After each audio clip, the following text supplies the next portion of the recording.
Talumnon. Okay, today is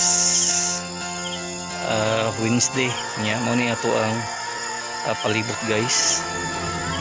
Here is ato ang kubo-kubo kung buang duno. Okay, mo ni atong kan guys, atong palibot sa atong kubo-kubo na mo ni pwede ta rin magmuni-muni kuwangan lang naglingkuranan ng pangplaza bitaw nangita ko kuwan. Mao ni ko atong palibot guys, ato ang kubo-kubo dire. Ato ning bagong project ni guys na to. Today is kuan karon February 4, 2026.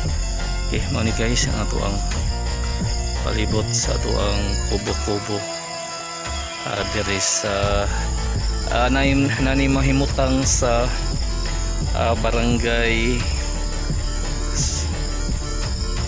San Isidro, dire ni dapit sa ibabaw ani tumoy namurag nani sa kuan Santo Niño extension ba oni mo ni itong update sa ato ang kubo-kubo dire sa lungsod sa mata atong bisitahon.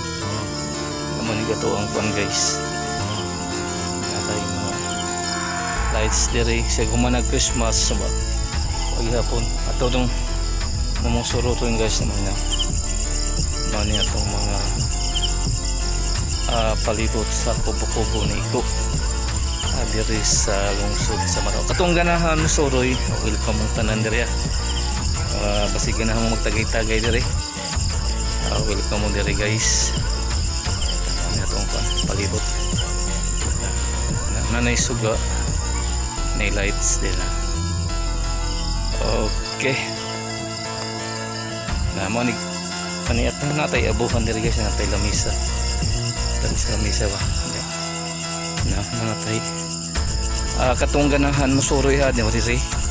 Welcome mo bisita dire sa ato ang kubo-kubo niko dire sa barangay San Isidro, Matalo, Leyte, Philippines. Okay, good luck o God bless.